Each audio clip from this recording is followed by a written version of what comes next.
Hi అండి. ఈరోజు మనం సైడిక్ అప్లికేషన్ ఎలా పెట్టాలో చూద్దాం. మనం గూగుల్లో ఏఎస్సి 2025 కొడితే ఇలా వస్తుంది. దీనిలో స్టెప్ బై స్టెప్ మనం ఎలా చేయాలో చూద్దాం. Apply for the online registration, fill online application, pay exam fee అని 3 ఉంటాయి. మనం వీటిలో ఒకటే స్టెప్ బై స్టెప్ చేసుకుంటే సరిపోతుంది. ఆ green colour new candidate registration year ఉంది కదా, అక్కడ క్లిక్ చేస్తే మనకి సైడిక్ అప్లికేషన్ ఫిల్ అవుతుంది. దాని కింద ఇంకా మనకి అప్లికేషన్ ఫిల్ అయిన తర్వాత రిజిస్ట్రేషన్ నెంబర్తో ఇవ్వాల్సి ఉంటుంది, కానీ ఆ మ్యాటర్ మనకి ఏమీ అవసరం లేదు. ఓన్లీ మనం ఇప్పుడు ఈ న్యూ క్యాండిడేట్ రిజిస్ట్రేషన్ ఇయర్ కొడితే సరిపోతుంది. అది క్లిక్ చేసిన తర్వాత మనకి ఇలా చూపిస్తుంది. డౌన్లోడ్ ఇన్ఫర్మేషన్ బులెటిన్ ఉంటుంది. దాన్ని క్లిక్ చేస్తే మనకి ఇన్ఫర్మేషన్ అంటే జనరల్ ఓబీసీకి ఎంత ఎగ్జామ్ ఫీజు ఉంటుంది, ఎస్సీ ఎస్టీకి ఎంత ఫీజు ఉంటుందో తెలుస్తుంది. ఓబీసీకి అయితే 800, ఎస్సీ ఎస్టీకి 650 ఉంటుంది. అదే క్లాస్ 6కి క్లాస్ 9కి డేట్ ఆఫ్ బర్త్ ఎక్కడ ఉందో తెలుస్తుంది. మ్యాటర్ అంతా ఇలా వస్తుంది. మనం ఇలా స్క్రోల్ చేస్తే ఇక్కడ చెక్ బాక్స్ ఒకటి ఉంటుంది. చెక్ బాక్స్ క్లిక్ చేసుకొని క్లిక్ హియర్ టు ప్రొసీడ్ చేస్తే సరిపోతుంది. క్లిక్ చేసిన తర్వాత మనకి ఇలా బ్లింక్ అవుతున్న ఆప్షన్స్ మొత్తం వస్తాయి. దీనిలో ఇక్కడ red colour do not use your parent relative identity proofs, ఇక్కడ మనం యూజ్ చేసే స్టూడెంట్ తప్ప పేరెంట్స్ ఎవరికి కూడా మనం ప్రూఫ్స్ యూజ్ చేయకూడదు. దీని ఇలా చూసుకుని మనం ఫస్ట్ ఆధార్ కార్డు గట్రా అన్నింటికి first I have an Aadhaar నెంబర్తో మనం క్లిక్ చేసుకోవాలి. అది క్లిక్ చేసి కింద స్క్రోల్ చేస్తే ఆధార్ నెంబర్ అడుగుతుంది. అక్కడ ఆధార్ నెంబర్ మన స్టూడెంట్ ఎవరైతే ఉన్నారో స్టూడెంట్ ఆధార్ నెంబర్ ఎంటర్ చేయాలి. ఎంటర్ చేసిన జనరేట్ ఓటీపీ కొడితే ఆ ఆధార్కి ఏ ఫోన్ నెంబర్ అయితే లింక్ ఉందో ఆ ఆధార్ నెంబర్ మాత్రమే ఫోటో వెళ్తుంది. సో ఆధార్ నెంబర్కి లింక్ అయిన ఫోన్ నెంబర్ దగ్గరలో ఉంచుకోవాలి. సో ఆధార్ నెంబర్ టైప్ చేసిన తర్వాత జనరేట్ ఓటీపీ క్లిక్ చేయాలి. ఇప్పుడు ఆ ఓటీపీ ఉన్న నెంబర్కి వెళ్తుంది కదా, ఆ ఫోన్ నెంబర్కి వచ్చిన ఓటీపీ మనం ఇక్కడ ఓటీపీ క్లిక్ చేయాలి. ఓటీపీ ఎంటర్ చేసిన తర్వాత కిందని వ్యాలిడేట్ ఓటీపీ అని ఉంటుంది. ఆ ఓటీపీ ఆప్షన్ మనం వ్యాలిడేట్ చేస్తే మనం కరెక్ట్గా ఎంటర్ చేస్తే ఓకే చేస్తుంది. తర్వాత మనం ఆధార్తో ఏదైతుందో డీటెయిల్స్తో ఆ నేము, డేట్ ఆఫ్ బర్త్, మెయిల్ ఆ ఫీమేల్ వచ్చేస్తుంది. నెక్స్ట్ ఇక్కడ name of the candidate, Guardian అయితే గార్డియన్, ఫాదర్ నేమ్ అయితే father name, next date of birth, date, month, year కట్టాలి.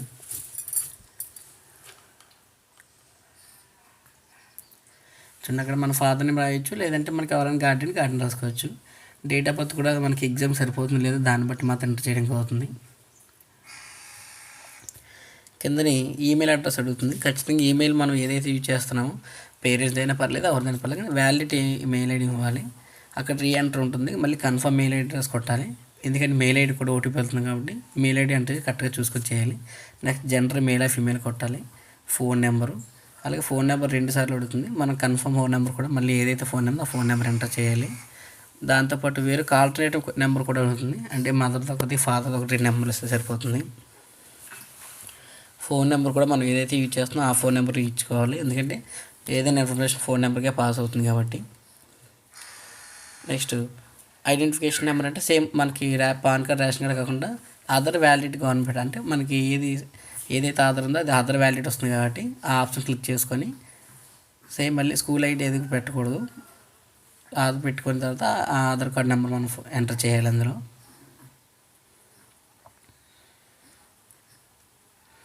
ఆధార్ నెంబర్ కరెక్ట్గా ఎంటర్ చేసుకున్న తర్వాత కింద మళ్ళీ ఒకసారి ఓటీపీ జనరేట్ అవుతుంది. ఇప్పుడు కింద అడ్రస్ చేయాలి. మన పర్మనెంట్ అడ్రస్ అంటే మన నేమ్, అడ్రస్ ఎక్కడుంది, లోకాలిటీ, మన మెయిల్, మన ఆధార్ కార్డులో అడ్రస్ ఎలా ఉందో అడ్రస్ ఎలా ఉందో, లేకపోతే మనం ఎక్కడున్నాం అడ్రస్ యాస్టీజ్గా టైప్ చేసుకోవాలి. అక్కడ ఏదైతే మన ఇది ఉందో వీధి పేరు కూడా సబ్ లోకాలిటీ అంటే మన నర్సీపట్నం అయితే నర్సీపట్నం, ఏదైతే అది పెట్టుకోవచ్చు. లోకాలిటీ,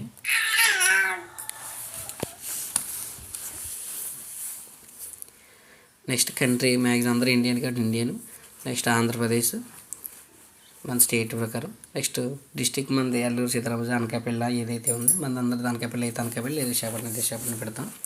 నెక్స్ట్ పిన్ కోడ్ మనది పిన్ కోడ్ ఏదైతే ఉందో పిన్ కోడ్ ఎంటర్ చేయాలి. నెక్స్ట్ సేమ్ ఉంది కదా దానిపైన క్లిక్ చేస్తే పైన ఏదైతే అంటే అది ఒకే అడ్రస్ ఉన్నప్పుడు అది పెట్టేసుకోవచ్చు. కింద పాస్వర్డ్ ఖచ్చితంగా పాస్వర్డ్ మనం జాగ్రత్తగా క్లిక్ చేసుకోవాలి. స్టూడెంట్ నేమ్ ఏదైతే ఉందో అందులో first letter cap letter type చేసుకోవాలి. క్యాప్ లెటర్ టైప్ చేసుకున్న తర్వాత ఒక 2 డిజిట్స్ నెంబర్స్ నెక్స్ట్ @ యూజ్ చేసుకోవాలి. సపోజ్ మోహిత్ అని ఉందంటే క్యాపిటల్ MOHITH 12 అలా కిందనే కన్ఫర్మ్ పాస్వర్డ్ పైన ఏదైతే అదే కొట్టాలి, లేదా మిస్ మ్యాచ్ అయిపోతుంది. దాంతో కూడా క్వశ్చన్ చూస్ చేసుకోవాలి. వాట్ ఈజ్ యువర్ మదర్ నేమో స్కూల్ నేమో పెట్టుకోవాలి. అంటే ఎప్పుడైనా మర్చిపోతే యూజ్ అవుతుంది. సపోజ్ మదర్ నేమ్ టైప్ చేసారంటే మన మదర్ నేమ్ ఎవరైతే స్టూడెంట్ మదర్ నేమ్ అందులో టైప్ చేసుకోవాలి. కింద చూపించేటువంటి క్యాప్చా ఉంది కదా, క్యాప్చా యాస్టీజ్గా టైప్ చేసుకోవాలి. క్యాప్చా టైప్ చేసి కింద సబ్మిట్ చేస్తే డేటా సేవ్ అవుతుంది. డేటా సేవ్ అయ్యి నెక్స్ట్ స్టెప్కి వెళ్తున్నామండి. ఇలా అదంతా కట్టుకున్న తర్వాత ఇలా ఒక మన కిందని మన ఎంటర్ చేసిన డీటెయిల్స్ అన్నీ యాస్టీజ్గా వస్తాయన్నమాట. అంటే క్యాండిడేట్ నేము, మదర్ నేము, ఫాదర్ నేము ఇవన్నీ కట్టుకున్న లేదా ఒకసారి చెక్ చేసుకొని కింద ఇవన్నీ క్లిక్ చేసుకోవాలి. My name, father name, mother name, date of birth, mobile number, email ID, gender ఇవన్నీ కరెక్ట్గా ఇచ్చాలో చెక్ చేసుకోవాలి. ఆ ఎగ్రీ కొట్టి సబ్మిట్ సెండ్ ఓటీపీ కొట్టుకోవాలి. అంటే కన్ఫర్మ్ ఉందో చెక్ చేసుకోవడం కోసం. ఇప్పుడు ఎస్ కొడితే మళ్ళీ ఏదైతే ఫోన్ నెంబర్కి ఓటీపీ వెళ్తుంది. సో ఓటీపీ వచ్చిన తర్వాత ఓటీపీ చెక్ చేసుకొని అక్కడ ఓకే కొట్టాలి. ఫోన్ నెంబర్కి ఓటీపీ వస్తుంది. ఒకవేళ వెంటనే రాకపోయినా ఒక 2 minutes వెయిట్ చేస్తే మళ్ళీ మనకి ఓటీపీ రావడం జరుగుతుంది. ఇప్పుడు ఆ ఓటీపీ వచ్చిన తర్వాత మెయిల్ ఐడికి కూడా ఓటీపీ వస్తుంది. మెయిల్ ఐడికి వెంటనే రాదు, ఒకసారి చెక్ చేసుకోవాలి. కరెక్ట్గా ఏదైతే మెయిల్ ఆ మెయిల్ ఐడికి ఓటీపీ వస్తుంది. ఆ మెయిల్ ఐడి ఒకసారి ఓపెన్ చేసుకొని వచ్చిన ఓటీపీకి ఎంటర్ చేయాలి. మెయిల్ ఐడికి వచ్చిన ఓటీపీ కరెక్ట్గా ఎంటర్ చేస్తే వెరిఫై చేస్తే కరెక్ట్గా వెరిఫై అవుతుంది.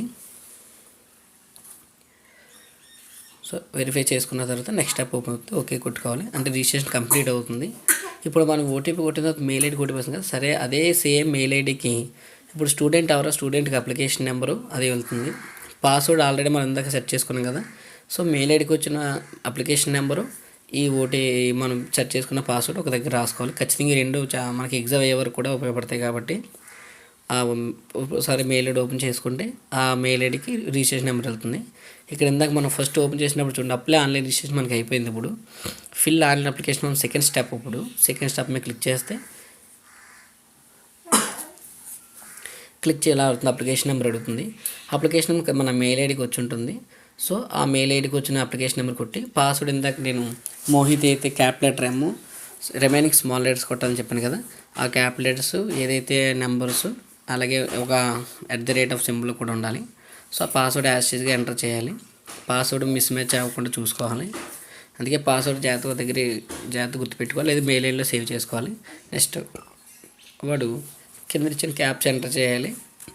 క్యాప్చా కరెక్ట్గా ఎంటర్ చేయకపోతే మళ్ళీ ఎంటర్ వస్తుంది. సో క్యాప్చా ఎంటర్ చేసిన తర్వాత లాగిన్ కొట్టాలి. సేవ్ అని అడుగుతుంది కదా, మన ఫోన్లో చేసుకుని సేవ్ చేసుకొని బెటర్ అనమాట.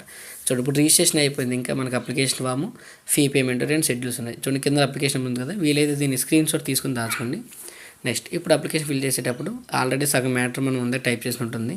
సో కింద సేమ్ మళ్ళీ ఒకసారి క్యాప్చా ఎంటర్ చేస్తే మన మ్యాటర్ కట్టుకుంటే మన క్యాప్చాని అగ్గి కొడితే సేవ్ అండ్ నెక్స్ట్ కొడితే డేటా సేవ్ అవుతుంది. నెక్స్ట్ స్టెప్ ఓపెన్ అవుతుంది మనకి. సో సంథింగ్ ఎంటర్ అంటే మనం ఏదో తప్పు చేసి ఉండదు, మళ్ళీ ఒకసారి వెనక్కి వస్తే అక్కడ క్యాప్చా సరిగా ఎంటర్ చేయలేదన్నమాట. మళ్ళీ ఒకసారి క్యాప్చా మనం ఎంటర్ చేస్తే సరిపోతుంది అనమాట. మనం ఏదైనా చేయకపోతే అది రెడ్ కలర్లో చూపిస్తుంది. సో దాన్ని మనం వెరిఫై చేసుకుంటే సరిపోతుంది. నెట్ సరిగా ఉండి చూసుకోవాలి. నెట్వర్క్ సరిగా లేకపోతే మళ్ళీ అప్లికేషన్ మధ్యలో ఆగిపోవడం జరుగుతుంది. సో ఇప్పుడు మళ్ళీ డీటెయిల్స్ ఆల్రెడీ మనం ముందు కొన్ని ఎంటర్ చేసి ఉన్నాయి. Remaining nationality, next state, ID proof already ఇందాకే పెట్టేసాం. సో మనకు కేటగిరీ ఇప్పుడు మనం ఓబీసీ చెందిన వాళ్ళం, ఎస్సీ ఎస్టీనా లేకపోతే జనరల్గా చూసుకుంటే సరిపోతుంది. ఎస్సీ ఎస్టీకి అయితే ఫీజు 650 ఉంటుంది, ఓబీసీకి అయితే 800 ఉంటుంది కాబట్టి సో మనం క్యాస్ట్ కరెక్ట్గా చూసుకోవాలి. క్యాస్ట్ చూసుకున్న తర్వాత సెలెక్ట్ చేసుకొని మనకి వీలైతే ఒకవేళ ఎవరైనా ఎస్సీ ఎస్టీ ఉంటే అది క్లిక్ చేయాలి. క్యాస్ట్ పెట్టేటప్పుడు కొద్దిగా జాగ్రత్త చూసి, ఎందుకంటే రిజర్వేషన్ ఉంటుంది కాబట్టి క్యాస్ట్ విషయంలో మనం కొద్దిగా చూసుకోవాలి. కింద ఎవరైనా మన పేరెంట్స్ ఎవరైనా సరే ఇంకా అదర్ డిఫరెన్స్ చూసుకోవాలి. మళ్ళీ ఇందులో సబ్ క్యాస్ట్ ఉంటుందండి. కొంతమంది అందులో వెల్మస్ ఉంటారు, లేకపోతే అందులో సంథింగ్ యాదవులు ఉంటాయి కాబట్టి ఆ క్యాస్ట్లోనే అవన్నీ చూసుకొని స్టూడెంట్ ఏ క్యాస్ట్ ఆ క్యాస్ట్ ఎంటర్ చేయాలి. నెక్స్ట్ ఇంతకుముందు ఏదైనా మనం స్కూల్ ఎక్కడ నుంచి చదివారా అంటే కోస్ట్ గార్డ్, అస్సాం ఫీల్డ్స్ మన పేరెంట్స్ ఎవరు ఉన్నారంటే నో, ఎందుకంటే ఎవరు చదివిన మ్యాక్సిమం ఉంటారు కాబట్టి నో పెట్టుకోవాలి. ఆ స్కూల్స్ రిమైనింగ్ ఆప్షన్స్ కూడా నో, ఇంతకుముందు చదివారంటే చదవాలి. మ్యాటర్ ఎలా తెలిసిందంటే సోషల్ మీడియా అని పెడితే సరిపోతుంది. నెక్స్ట్ మన ఇన్కమ్ అంటే ఎవరైనా గవర్నమెంట్ ఎంప్లాయీస్ అయితే మినిమం 6 to 7 lakhs పెట్టుకోవాలి. రిమైనింగ్ అందరూ 1 to 2 lakhs కానీ అప్ టు 1 lakh అని పెట్టుకోవాలి. ఆక్యుపేషన్ అంటే ఫాదర్ ఏం చేస్తారో ఆక్యుపేషను, లేదా మదర్ ఏం చేస్తారో వాళ్ళ ఫాదర్ క్వాలిఫికేషన్ ఒకటి. నెక్స్ట్ మరి same mother occupation, mother qualification, మన ఫాదర్ ఏం చదువుకుని దాన్ని బట్టి మనం ఆప్షన్ 2 సెలెక్ట్ చేసుకోవాల్సి ఉంటుంది. సో ఇది పెద్ద మ్యాటర్ కానీ కరెక్ట్గా చూసుకొని మన మ్యాక్సిమం అందరూ ఆధార్ ఉంటుంది. సో ఆధార్ పెట్టేసుకుంటారు, లేదా అగ్రికల్చర్ పెట్టుకుంటారు. నెక్స్ట్ మళ్ళీ క్యాప్చా మళ్ళీ ఎంటర్ చేసుకోవాలి. క్యాప్చా ఎంటర్ చేసిన తర్వాత కింద చెక్ బాక్స్ అగ్రి కొట్టి బ్యాక్ కాకుండా సేవ్ నెక్స్ట్ కొట్టుకోవాలి. డేటా సేవ్ సక్సెస్ఫుల్ వస్తుంది. సో అప్లికేషన్ ఇది అయిన తర్వాత మనకి ఇవన్నీ డీటెయిల్స్ మళ్ళీ సేమ్ మనం ఏ క్లాస్ 6th 7th అవుతుంది, 6th అయితే 6th, 9th అయితే 9th పెట్టుకోవాలి. మనకి లాంగ్వేజ్ ఏదైనా అయితే మ్యాక్సిమం అందరూ ఇంగ్లీష్ మీడియం ఇంగ్లీష్ మీడియం పెట్టుకోవాలి. తెలుగు అనేవి తెలుగు పెట్టుకోకూడదు, ఎందుకంటే ఇంగ్లీష్ మీడియంలో చదువుకున్నప్పుడు మనం ఇంగ్లీష్ మీడియం ఆప్షన్ పెట్టుకోవాలి. సో అక్కడ ఆప్షన్ పెట్టుకుంటే మనకి పేపర్ లాంగ్వేజ్ బాగా చాలా ఇంపార్టెంట్. అక్కడ 5th క్లాస్ చదవాలి లేదా అంటే ఎస్ఐపి రింగ్ కొట్టాలి. మనం అందులో ఎక్కడ సైన్స్కి చదివి నో పెడతాం. అలాగే సైన్స్ స్కూల్స్ ఎందుకు చదివి నాట్ అప్లై ఇప్పుడు చేయలేదు మనం. అలాగే సేమ్ మనం ప్రిఫర్డ్ విత్ అంటే సైన్స్ స్కూల్స్ ఓన్లీ పెట్టకూడదు. అప్పుడు కూడా new science school plus 2 options పెట్టుకుంటే మనకి ఎక్కడైనా ఒకళ్ళు మనకు వచ్చిన మార్క్స్ అటు ఇటు అయినా ఎక్కడైనా సీట్ వచ్చే అవకాశం ఉంటుంది. కాబట్టి సైన్స్ స్కూల్స్ ఓన్లీ అనే ఆప్షన్ మాత్రం క్లిక్ చేయకుండా మనకి ఏదైతే ఓన్లీ సైన్స్ స్కూల్స్ పెడతారో లేదంటే మీకు ఇది కదా 2 కలిపి పెట్టడానికి చూడండి. నెక్స్ట్ మనం పాస్ అయినప్పుడు దాన్ని నాట్ అప్లికబుల్ వస్తుంది maximum. Next old science school ఇందుకు ముందు ఏం చదివారంటే చదివితే చదవని ఇస్తాము, లేదంటే నాట్. అందులో మ్యాక్సిమం ఎవరు కూడా ముందు సైన్స్ స్కూల్లో చదివి ఉంటారు కాబట్టి అందరు కూడా పెడతారు. ఇప్పుడు సైన్స్ స్కూల్ మనం ప్రిఫరెన్స్ పెట్టుకోవాలి. మ్యాక్సిమం మన అందరికీ దగ్గరలో ఉన్నది కోరుకొండ కాబట్టి ఫస్ట్ కోరుకొండ సైన్స్ స్కూల్ పెట్టుకోవాలి, ఎందుకంటే మన ఆంధ్రప్రదేశ్ అదే ఉంది కాబట్టి మ్యాక్సిమం. లేదంటే మీకు ఏదంటే స్టేట్లో వేరే స్కూల్ అయినా అవసరం తెలుసుంటే స్కూల్ పెట్టుకోవచ్చు. మ్యాక్సిమం మన విశాఖపట్నం ఇచ్చే చుట్టూ ఉన్న 3 డిస్ట్రిక్ట్ కూడా కోరుకొండ సైన్స్ స్కూల్ పెట్టడానికి మాత్రం చూస్తాను. సో ఆప్షన్ క్లిక్ చేసుకుంటే సరిపోతుంది. నెక్స్ట్ కింద ఎగ్జామ్ సీట్ పెట్టేవాడు ఫస్ట్ స్టేట్ ఏదైతాడో ఆంధ్రప్రదేశ్ పెట్టుకోవాలి. సెకండ్ సీట్ మనకి దగ్గరలో ఎగ్జామ్ సీట్ ఏముంది, first state preference, second preference 3 కూడా మన ఆంధ్రప్రదేశ్ స్టేట్లోకి సెలెక్ట్ చేసుకోవాలి. లేదంటే ఒక సెంటర్ మిస్ అయితే వేరే స్టేట్కి వెళ్ళి రాయాల్సి ఉంటుంది. ఇప్పుడు 4 ఆప్షన్స్ కూడా మన ఆంధ్రప్రదేశ్ స్టేట్ క్లిక్ చేసుకున్న తర్వాత పక్కనే డిస్టిక్లు కూడా అడుగుతుంది అన్నమాట. ఈ డిస్ట్రిక్ట్ పెట్టుకునేటప్పుడు మనకు దగ్గరలో ఏవైతే డిస్ట్రిక్ట్ ఫస్ట్ ప్రిఫరెన్స్ అప్పుడు కూడా మన దగ్గరలో మనకి విశాఖపట్నం కాబట్టి విశాఖపట్నం అయితే విశాఖపట్నం క్లిక్ చేసుకోవాలి. సెకండ్ది మనకి దగ్గరలో ఏదైతే ఉందో ఇంకోటి రాజమండ్రి అయితే రాజమండ్రి, లేదా శ్రీకాకుళం, విజయనగరం, ఇలాగ 4 డిస్ట్రిక్ట్స్ కూడా మన దగ్గరలో అంటే మన పిల్లలు మనకి ఏది అవైలబుల్గా ఉందో మన దగ్గరలో సీట్ మనం సెలెక్ట్ చేసుకోవాలి. ఒకవేళ పొరపాటున ప్రిఫరెన్స్ 1 మాత్రం మ్యాక్సిమం దగ్గరలో చూసుకోవాలి. ఏమైనా వస్తే మనకి ఎగ్జామ్ కొంచెం దూరంగా వచ్చే అవకాశం ఉంటుంది కాబట్టి కొంచెం జాగ్రత్తగా చూసుకొని ఎగ్జామ్ స్టేట్ సెలెక్ట్ చేసుకోవాల్సి ఉంటుంది. నెక్స్ట్ అంటే ఈ స్టూడెంట్ బట్టి మన స్టూడెంట్ బట్టి అలాగా డిస్ట్రిక్ట్ సెలెక్ట్ చేస్తాం. మన స్టూడెంట్ ఎలా ఉందో మన స్టూడెంట్ బట్టి మనం సెలెక్ట్ చేసుకుంటుంది.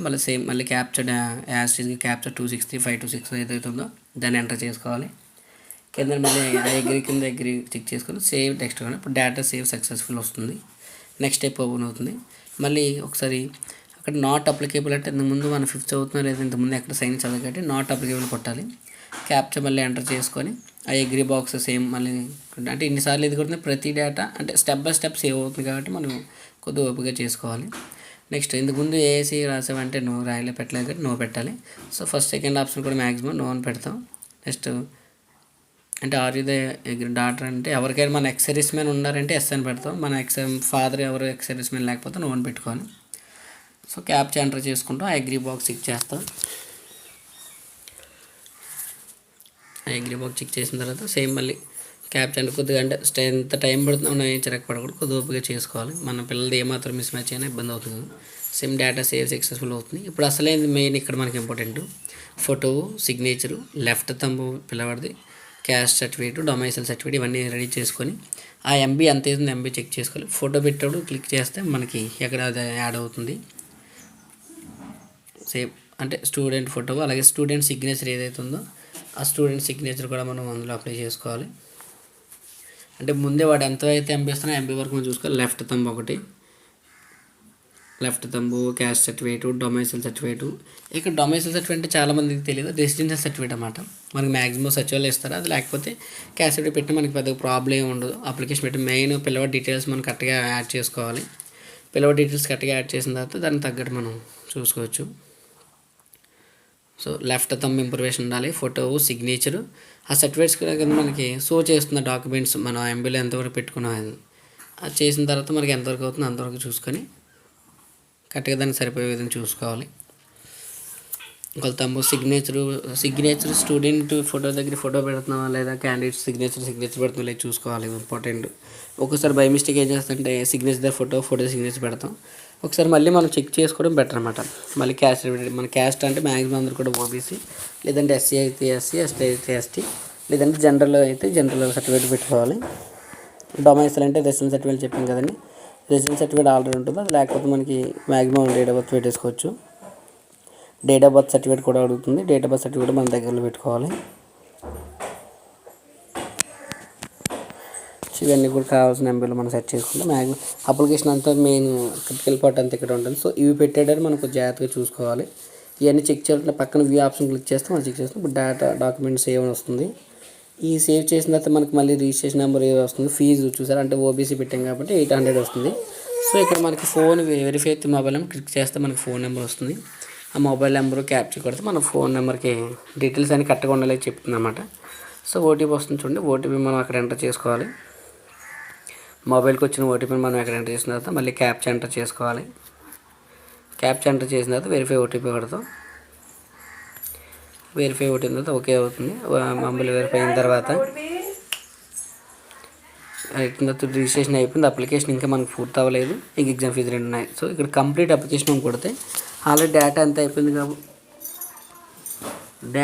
అయిపోయింది కాబట్టి ఒకసారి డేటా చూసుకుంటే చెక్ చేసుకోవాలి. చెక్ చేసుకున్న తర్వాత ఒకవేళ మనం సర్టిఫికేట్ కరెక్ట్గా పెట్టుకోలేదు చూసుకుంటే వ్యూ చేసుకోవచ్చు. మళ్ళీ same my name, mother name, date of birth, degree ఇవన్నీ చెక్ చేస్తామంటే మనం ఏం పెట్టామనేది అప్లికేషన్ సబ్మిట్ చేసుకోవాలి. సబ్మిట్ చేసిన తర్వాత ఓకే కొడితే ఇప్పుడు మనకి పేమెంట్ ఓపెన్ అవుతుంది. పే అని వస్తుంది. పే అనేది మన మామూలు ఏటీఎం కార్డుతో ఎస్బీఐ లేకపోతే మన బ్యాంక్ అకౌంట్ ఏదైతే ఆ బ్యాంక్ అకౌంట్ మనం చేసుకోవచ్చు. ఇక్కడ ఎస్బీఐ పే అయితే ఎస్బీఐ పే పెట్టుకుంటే ఐసిఐసిఐ అయితే ఐసిఐసిఐ ఏదైనా మనకు ఆప్షన్స్ ఉంటాయి. సో సపోజ్ ఎస్బీఐ పేతో చేయాలనుకుంటే ఎస్బీఐ ఈపేని కొడితే ఎస్బీఐ ఈపే ఓపెన్ అవుతుంది. ఇక్కడ వెల్కమ్ టు ఎస్బీఐ వస్తుంది. ఇక్కడ నెట్ బ్యాంకింగ్ చేయాలనుకుంటున్నామా అదర్ బ్యాంకింగ్గా చూసుకుంటే సరిపోతుంది అన్నమాట. మ్యాక్సిమం మనందరూ కార్డ్ పేమెంట్సే కాబట్టి కింద కార్డ్ పేమెంట్స్ ఆప్షన్ ఉంటుంది. సో అక్కడ కార్డ్ పేమెంట్ 805 పడుతుంది అంటే జిఎస్టీ అన్ని కలుపుకొని. సో ఒకవేళ ఆన్లైన్ కట్టండి లైవ్ మేకే పేమెంట్ కొడితే మన బ్యాంక్ ఏదైతే బ్యాంక్ ఉందో బ్యాంక్ క్లిక్ చేసుకోవాలి. క్లిక్ చేసిన తర్వాత అక్కడ నెట్ బ్యాంకింగ్ వస్తుంది. యూజర్ ఐడి అంటే నెట్ బ్యాంకింగ్ చేసి యూజర్ ఐడి పాస్వర్డ్ ఉండదు కదా, మనం యూజర్ ఐడి పాస్వర్డ్ కట్టుకొని దాన్ని కంటిన్యూ కొట్టాలి. కంటిన్యూ కొడితే మనం ఏదైతే బ్యాంక్ అయితే ఉన్నామో ఆ బ్యాంక్కి దానికి సంబంధించి పేమెంట్ సంబంధించి ఓటీపీ వస్తుంది. ఆ ఓటీపీని సేమ్ ఆ ఓటీపీ ఎంటర్ చేసుకోవాలి. ఓటీపీ ఎంటర్ చేస్తే మనకి అమౌంట్ ఎంత అవుతుందో అంత డెబిట్ అవుతుంది.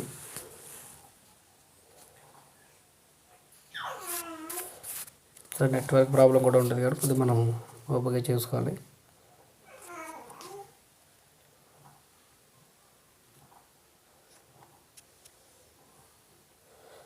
అంటే పేమెంట్ అయినట్టు ఇక్కడ వస్తుంది. కింద సబ్మిట్ కూడా వేసుకోవాలి పూర్తిగానే. అప్పుడు మనకి పేమెంట్ అయిన రిసిప్ట్ అన్నీ ఓపెన్ అవుతాయి అన్నమాట. దీనికి సంబంధించి పాస్వర్డ్ ఎస్బీఐ పాస్వర్డ్ మనకి ఇచ్చేస్తుంది. ఏ బ్యాంక్ అయితే ఆ బ్యాంక్కి సంబంధించి మనం కంప్లీట్ చేయాలి. ఇలా పేమెంట్ చేసిన తర్వాత మ్యాక్సిమం అప్లికేషన్ ఫిల్ అయిపోతుంది. అప్పుడు మనం ఒకవేళ వీలైతే ఈ పేమెంట్ అంతా అయిపోయిన తర్వాత మనం ఏదైతే ఉందో కరెక్ట్గా చేసామో లేదా చేసుకోవాలంటే మళ్ళీ అప్లికేషన్ పాస్వర్డ్తో మనం ప్రింట్ అప్లికేషన్ ఏదైనా ఓపెన్ చేసుకోవచ్చు. ఈ విధంగా మన అప్లికేషన్ అంతా కూడా కంప్లీట్ చేయొచ్చు అన్నమాట. చూడండి పేమెంట్ అయింది. పేమెంట్ డీటెయిల్స్ అంటే క్యాండిడేట్ నేమ్ ఇవన్నీ కట్టుకొని చూసుకుంటాం. ఆ పేమెంట్ అయిపోయినట్టు అర్థం. ఇప్పుడు అప్పుడైతే బ్యాక్ వస్తుంది, ఏసీ అప్లికేషన్ బ్యాక్ అని వస్తుంది, పేమెంట్ సక్సెస్ఫుల్ వస్తుంది అన్నమాట. అంటే ఇంకో టు గ్యాస్ కూడా వస్తుంది. లేదా కింద అప్లికేషన్ చూడండి వెళ్ళిపోయినట్టు కిందకు వస్తుంది. మనం ఇప్పుడు చెక్ చేసుకోవాలనుకుంటే వీలైతే ఇక్కడ మళ్ళీ అప్లికేషన్ పాస్వర్డ్ సెక్యూరిటీ పిన్ కొడితే మనకు వస్తుంది అన్నమాట. మనం చేసిన అప్లికేషన్ ఎక్కడి వరకు అనేది. ఓకేనా.